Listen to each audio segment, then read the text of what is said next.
let's stay away from the bad. But when you actually take a look at the studies, you're looking at anywhere between 38%, which is a Canadian study, and up to 42%, which is an American study. So 38 to 42% of a manager's time is managing conflict. Up to 42% of your time is managing conflict, which 60% of people have never been trained to do. So you're spending most of your time doing something you've unlikely been trained to ever manage before. So it's frightening. That is a powerful stat for two reasons. The fact that 42% of Americans, 42% of American, or you're spending 42% of your time managing conflict as an American manager. And what is it, 35 or 36% or whatever as a Canadian? 38.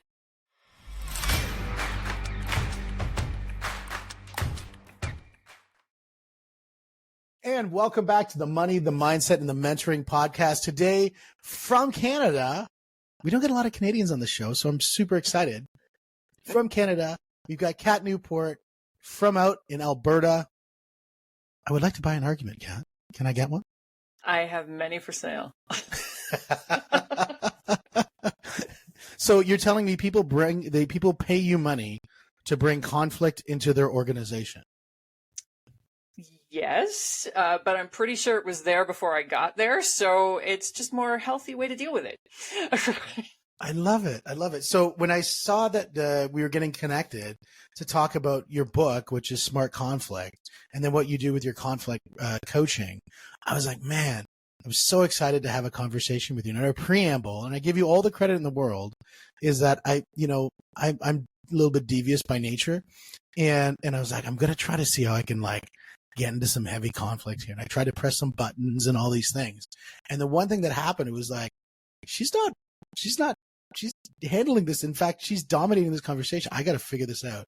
And so that's why I really was so excited about this show, is that, tell me, how do you do what you do? What is sort of the guiding principles around smart conflict?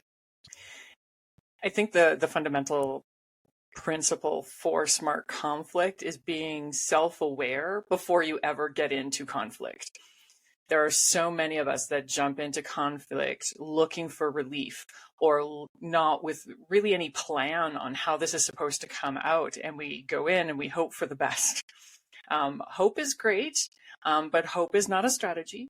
So looking forward and looking for that momentum and making sure that you're engaging with it in a proactive way makes all the difference in the world. It's interesting because every time you talk about conflict, my brain obviously goes to MMA, goes to Brazilian Jiu-Jitsu, which is one of my favorite forms of conflict. And so it's the same principles actually apply. When you go into conflict if you're self-defense or in a competition, if you don't have a strategy, it's not going to go well for you. If you don't have a plan, and if you're operating at a higher level of state that you're not communicating with your baseline training and principles, you're not going to get that outcome that you're looking for because you're not operating in training.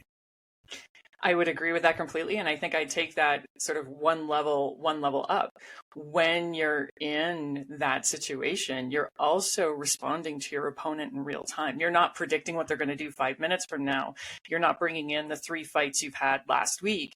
You're in the moment, in the fight, responding to your opponent, not responding to something else, not responding to the baggage, because that's the surefire way to lose.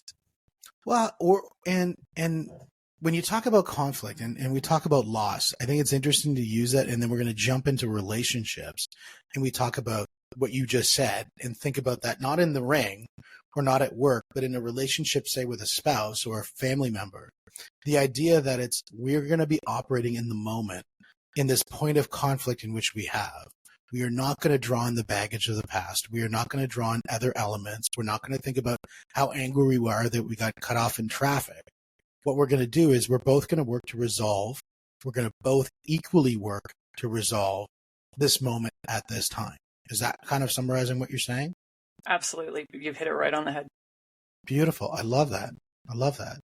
And so the type of people that you would be working with, you work with a lot of companies and that sort of thing. You work with individuals as well. What does somebody say like, I'm coming to you? What does that look like? So it really depends on if you're coming to me as an individual looking to improve that skill set or unpack that for yourself in your employment or in your personal life, or if you're an organization looking to bring mediation or training or facilitation into your staff. And if you do choose to bring, that training and facilitation into your staff, you're one of the few. I mean, only 40% of organizations actually give conflict management training to their staffs. It'd be interesting because a lot of leadership is certainly around when you have a large organization, invariably conflict happens. Now, that conflict can happen internally between two employees. It can happen between an employee and a manager, two managers, two executives, or it can happen with the organization with its customer base or its vendors. And so conflict is so ripe in all of those environments. Why do you think people don't put that as a strategy that they say, hey, we need to get some training on how to handle this?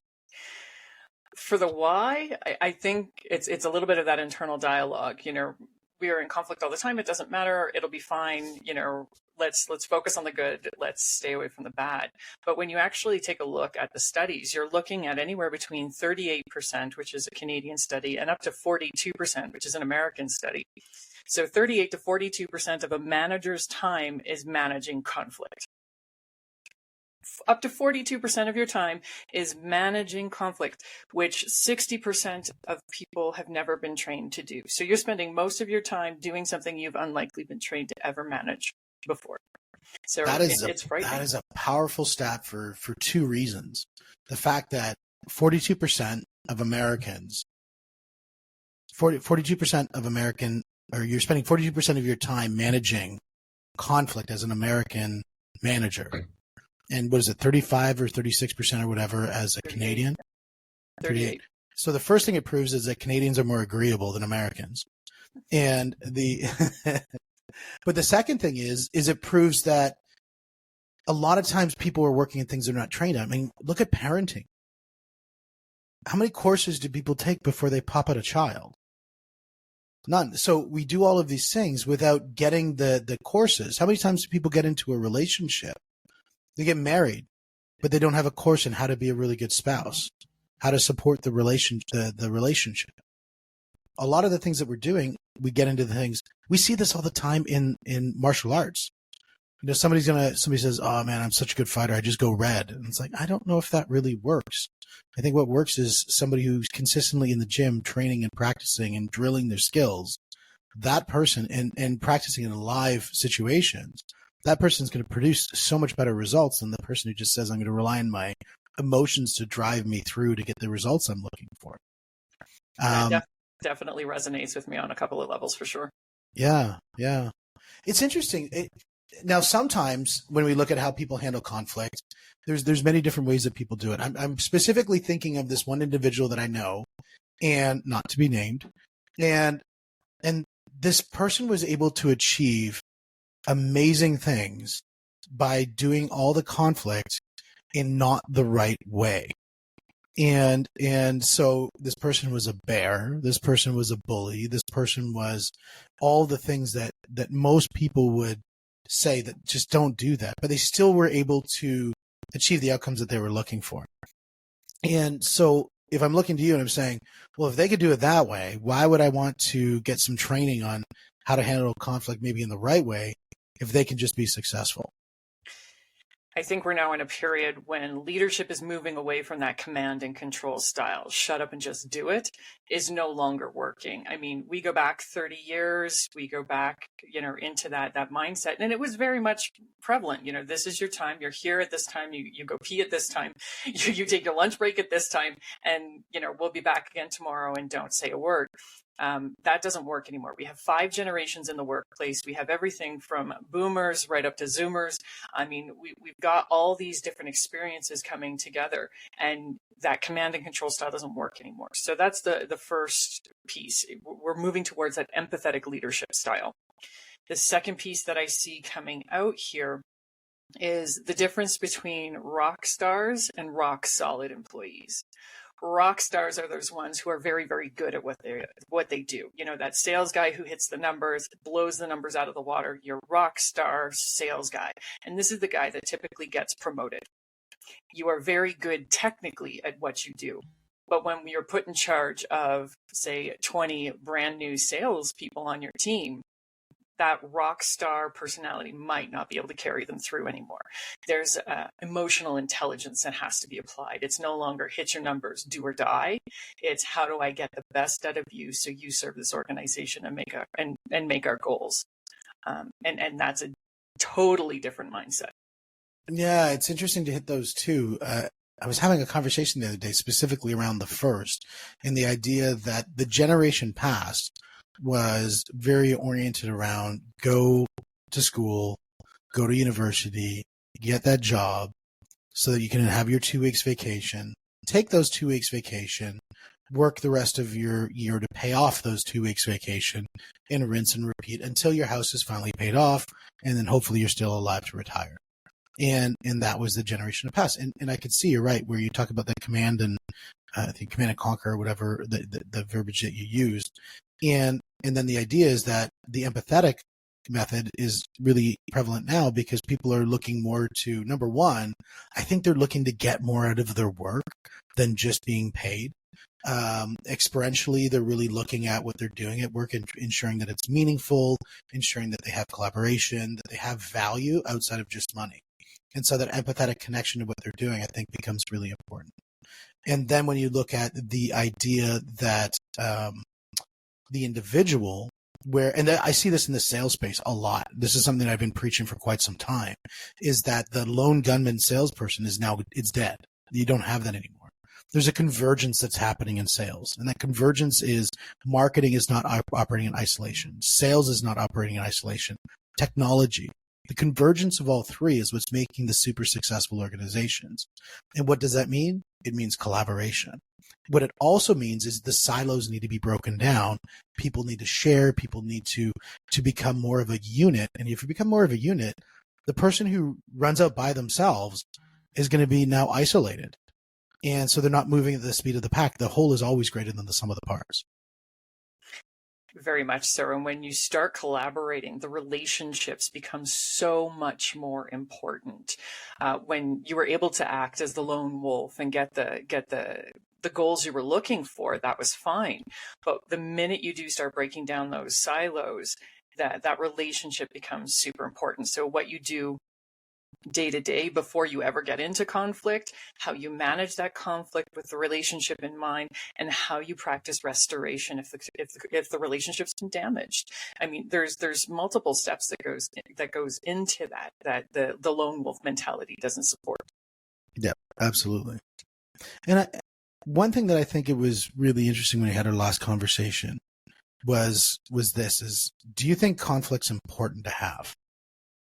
Unequivocally, yes, absolutely. And tell me more about that, because I think that's really important for people to understand. So when I say conflict, most people think of a knockdown, drag them out, emotionally impactful, ruin my day, have a bottle of wine that night. Yes, I said bottle. Have a bottle of wine that night. My world my world's on my ear kind of conflict. What I'm talking about when I talk conflict is just a divergence of opinion, a divergence of perspective on what is happening, what needs to happen, and what the facts actually are. So if you're not having conflicts, you are stuck in your own perspective. And if you're stuck in your own perspective, it's difficult to collaborate. Collaborate automatically means you have to step outside of your own perspective to incorporate all the good things of everybody else's perspective too, so you can move forward together as a unit.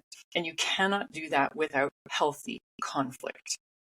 So conflict, absolutely fundamental for creativity and innovation in an organization. I think it's fundamental for anything. If you look at your conflict with the world, that my conflict is that I really want to get from, Kitchener to Toronto real fast, and my conflict is the distance. Well, the best way to beat that conflict is through ingenuity and invent a car. And now it's really fast to get there. So through conflict, I think you're 100% right that's how creativity comes out of. The person who was fighting with the bear back in the caves, went, wait a second, I could do so much better at fighting with this bear by inventing this spear. And, or having a community of people to fight against this big bear. And we all have to come in alignment where we were maybe different families, and now we have to align our goals because we're fighting a common enemy. When we have that conflict where the enemy is not external, but it's internal between two people, where it's almost a divisive point, such as a relationship breakdown, whether it's in work or otherwise, he said, she said, and you're really, I know there's always a rational way to break it down, but it seems like there's no rational way to break that one down. How do you start solving those ones so that people can actually start to have a resolution? And this is where smart conflict comes in. The very first step of smart conflict is figuring out what you're actually in conflict about. I know it sounds really silly for me to say this. Why are you in conflict? Well, I know why I'm in conflict, because Kat's crazy. No, that's not why you're in conflict. That's not why you're in conflict. So really understanding what it is that's on the table that needs to be sorted out. And this works at work. This works with your relationships. Am I really upset, Steve, that you didn't unload the dishwasher? Probably not. I'm sure there's other things that kind of go along with that. Yeah? How'd you know? Yeah, we talk. So there's other things that go into that. So really understanding what it is that's on the table and is in concern is important. And this takes some of this emotional sting out of it. That I'm not upset that you didn't unload the dishwasher. I'm upset that you're not carrying the amount of emotional and mental load that I am carrying for the family. Yeah. And that's a completely different conversation than why didn't you empty the dishwasher? Totally. Yeah. So what you're saying is the first thing to do is the root cause analysis and really stop looking at the surface, stop looking at the, there's a car crash. Well, is that the problem? No, it was that somebody lost control of their vehicle. Well, is that the problem? No, it's because they were looking at their phone. And is that the problem? No, it's because they didn't respect the idea that looking at their phone was dangerous. And so maybe that's the root cause, is they just don't respect the world that they're in and the limitations of what they can and can't do. So fundamentally, they have to work on the limitations of the respect of their environment. Is that sort of as a good starting point? Absolutely. In the book, I share the 5 why process. Ask why you're upset 5 times. And it's precisely what you did. So was that the cause of the accident? No. So why did you have the accident? Well, it was this. Well, why did that happen? Well, it was because of this. So it's walking it back until you can't answer why anymore. And it does get you to that root cause. And here's that quality assurance training of mine coming out. I spent years and years in quality assurance. It is following that process back to find where that primary break is so that you can then start to build forward. Beautiful. So start with the 5 whys. Then what's the next thing to do? Measure the emotions around it. So once you've got the situation down, you've really got to think about the emotions. When we come into conflict, we've been learning how to have conflict since we popped out of the womb. Our families have taught us, we've gathered this from our friends, our associates. This is the way we handle conflict at this company. We've learned these ways to do this over time. So we really got to stop and think about, okay, so this is what the problem is. My emotions are saying, yes, there's something that needs to be dealt with here. So very much like the pain response, I got to move my hand off that sharp knife. Don't leave your hand on it. The pain is the emotion. I'm angry. Well, why am I angry? Well, this isn't fair. Why is this not fair? Walk it back. The emotions are the impetus. This is the catalyst. You know there's something wrong. So really figure out what the emotion is that ties to it and then look forward. Now, when you talk about the emotion side of things, it's interesting because I mean, there's a lot of people who have this belief, and I'd like to get your perspective on it, that when you're in an argument and say it's between 2 partners and it doesn't get heated, and the one partner gets upset because the other person isn't emotionally engaged, and they feel that because they're not getting emotionally charged, they're not connected to the outcome. They're not connected to it. They're like, you don't care enough because you're not angry enough. And how do you sort of handle that when you talk about emotions? Because I think that's something that people see all the time. Like, look, I'm just trying to solve a problem here. And because I'm not emotional enough, that doesn't mean I don't care. It just means that I don't feel it's useful.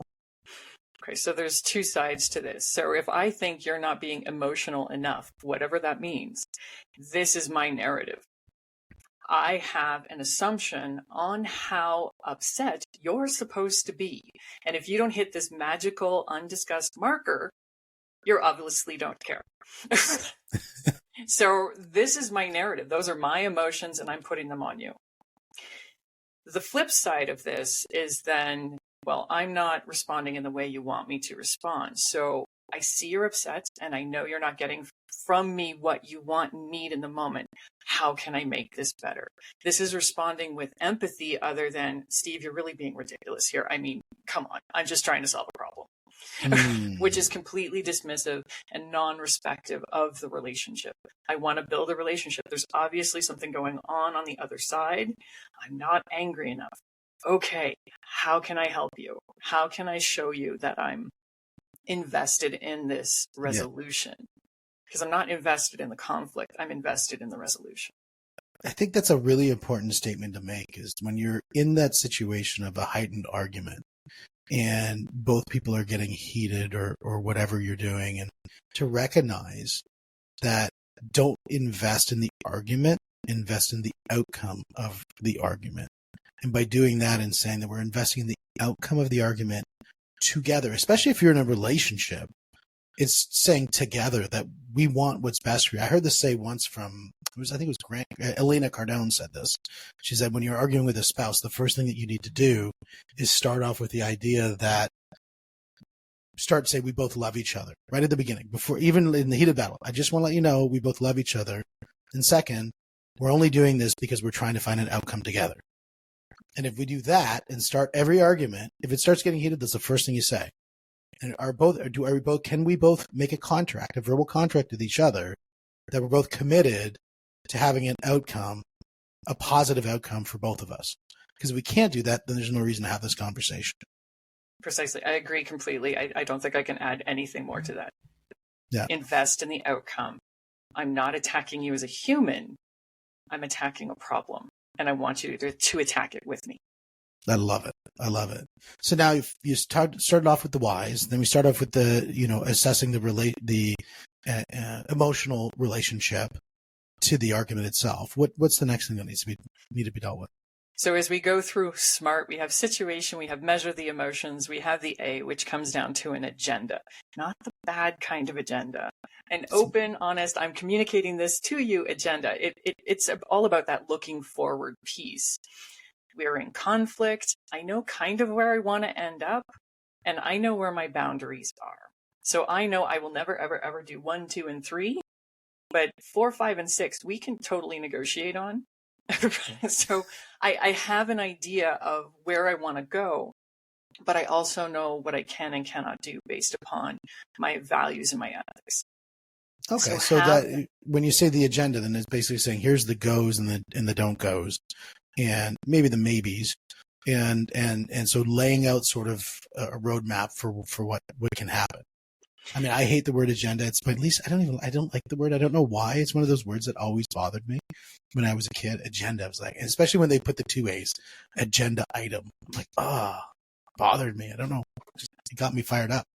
And so, but the idea of saying that there's a rule set around this, and these are the things that are the firm rules set around that. Are you talking about rules set around the outcome, or rules set around the communication methods?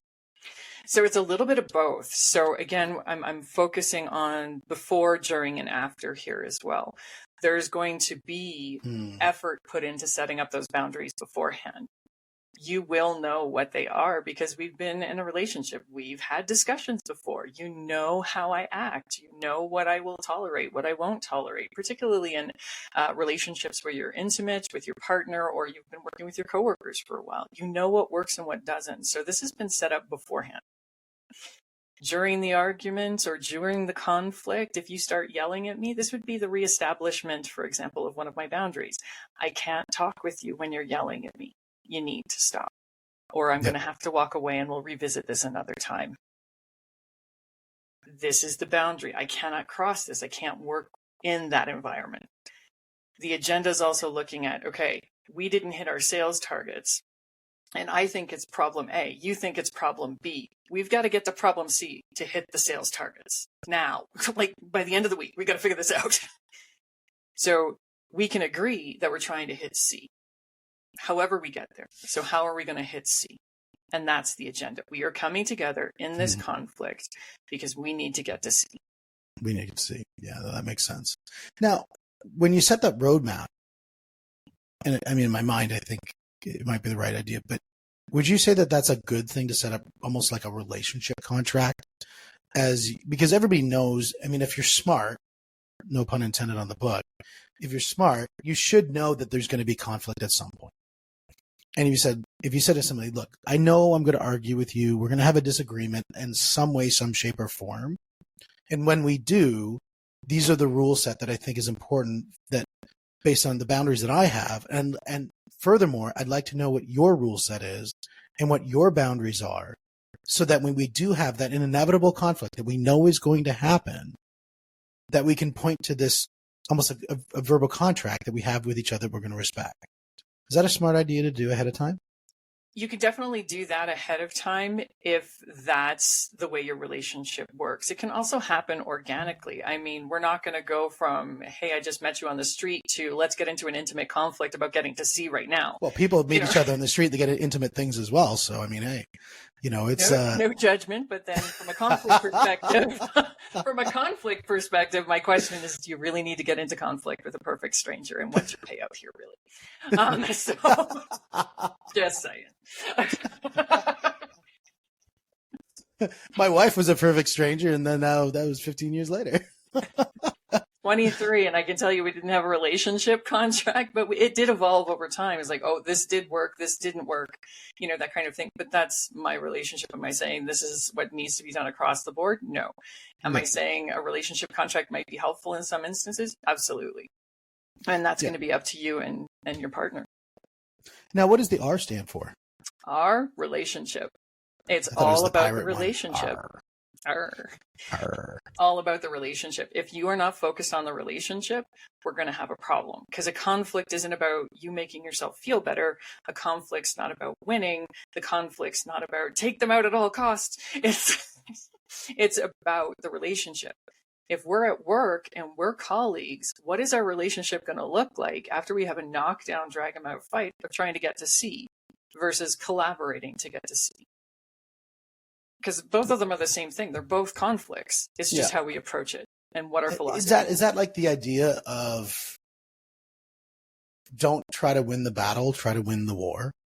Is the sense that there's that small moment that's going to feed to another small moment that's going to feed to another. And that really, when you look at a relationship, is a relationship just taking a single moment and just stacking up other moments together in just shared moments. And so the idea is that if you have a single moment and you don't respect that there's going to be another moment, and that however you handle this one is going to lead to the result of what the next one and the next one and the next one's going to look like. Is that kind of along that idea? Absolutely. You're building a building from the foundations up. So it's not one argument that's going to make your house tumble down. It's going to be the removal of all the foundational relationship bricks that are going to eventually make it tumble and fall. Yeah. So keeping that in mind, which can be very, very difficult with the narratives a lot of us have surrounding conflict. I want to feel better, so I'm going to yell at you. I'm bored, so I'm going to come find you and pick an argument over the washing machine. These are things that erode those foundational trust pieces in a relationship. So if we're not looking out for that when we're in those conflict situations, we're going to experience more conflicts and more problems later on. Yeah, absolutely. I absolutely agree. What's the T for? Time and place. So it's not in the restaurant, where the kids are sitting there and you're going to start screaming at each other. That's not the right time and place. I wouldn't suggest it, although it's your life, you can choose. It's not in the front of the boardroom in front of all the staff where you drag out all the laundry. It's not there. Ideally, no, it's not when your boss is running down the hallway to a client meeting they're late for when you're asking for the raise. Yeah, probably not the best place to have this conversation. It doesn't have to be right now. a lot of us feel this impetus to drive right into conflict. I'm upset and I'm upset now and you're going to hear about it right now. Gosh darn it. You don't have to do that. You can hit the pause button and you can come back around, figure out why you're upset and start measuring those emotions. Go back to the first two steps before you jump in. Getting into a conflict and then hitting pause, also not a bad thing. If I'm getting really worked up, I'm going to go grab a coffee. I'll be right back so we can talk about this in a more constructive way. Hitting pause is not a bad thing. I think, don't go to bed angry has ruined more relationships than it has ever saved. Because I know when I'm tired and cranky, I'm not nice. I'm not going to be nice about this. It's interesting you say that, because that's one of those things that I think a lot of people really struggle with. And again, it goes back to, they say, well, you're not emotionally engaged because you're pushing it off. You're saying it's not important. And because you're not going to handle it right in the here and the now while we're both angry. I mean, one of my rules, in a relationship is that never argue after 9:00. And because you're tired from the day, generally you're going to say most things you don't mean. And people think, well, you're fired up, you're going to say the things that you're going to not hold back. And you're like, no, just because I don't have a filter doesn't mean it's true. When I don't have a filter means it's just unfiltered. And that there's just as much garbage as there is truth. That's the whole process of a filter. And so, and frankly, a filter is a good thing. Strategy is a good thing. So both if our goal is to not just emotionally dump on each other, but our goal is to actually come to an outcome that makes sense. Having something that is planned, something that is timed, is really important. Now, that goes to the idea where I think people get frustrated, is that when it gets pushed off, people say it just never gets dealt with, and they don't actually schedule it again. And that's where I think the people who are saying, no, it needs to get in right now, is because they think if it's not done now, it'll never get done. And there's that inner narrative again.